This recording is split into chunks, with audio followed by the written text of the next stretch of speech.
I woke up to find my uncle standing over my bed, his face pale in the moonlight. He wasn't moving or blinking. He was just staring, his head tilted to one side like he was trying to figure something out. I didn't scream.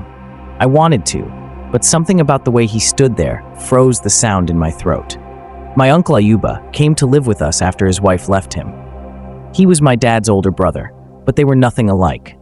My dad was quiet and kind, but Uncle Ayuba always had this sharpness to him, like he was angry at the world. When he moved in, my dad said we had to respect him. In our culture, the eldest uncle is like a second father. At first, everything seemed normal. He ate with us, joked with my little brother, and even helped my mom in the farm sometimes. But as the weeks passed, strange things started happening. The first thing was the goat. My mom found it dead one morning, its body twisted like it had been dropped from a great height. There was no blood, no sign of a struggle, just the goat lying there, its eyes wide open. My mom said it was witches. Uncle Ayuba just laughed and said, "Animals die all the time." A week later, my little brother, Tunde, got sick. It started with a fever, then he couldn't keep any food down. My mom tried everything, herbs, prayers, even calling the village healer.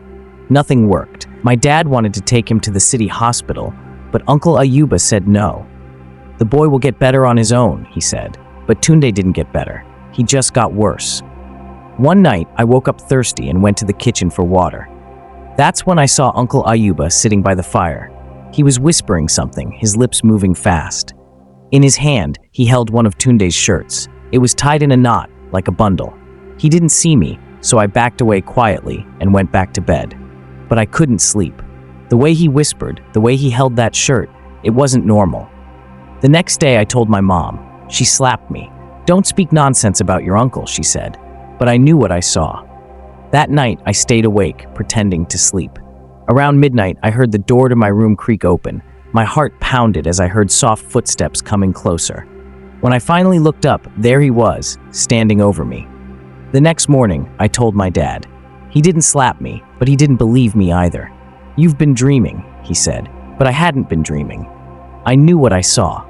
The next few nights I couldn't sleep. Every little sound made me jump. But Uncle Ayuba didn't come back to my room. I started to think maybe my dad was right. Maybe I imagined it. Then Tunde died.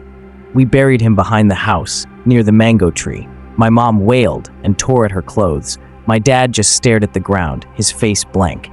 Uncle Ayuba stood at the edge of the crowd, watching. That night, I couldn't take it anymore. I waited until everyone was asleep, then crept out of the house. I didn't know what I was looking for, but I knew I had to find something.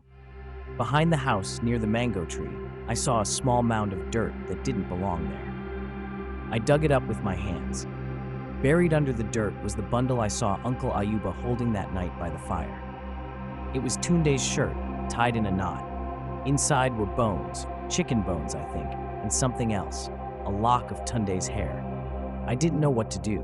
I just stared at it, my hands shaking. That's when I heard footsteps behind me. The next morning, Uncle Ayuba was gone. My dad said he left to stay with another relative. He didn't say why, and I didn't ask. Years later, I found out Uncle Ayuba died not long after he left our house. People in the village said he got sick suddenly, like something was eating him from the inside. I never told anyone what I found that night, but sometimes I still wake up in the middle of the night, expecting to see him standing over me again.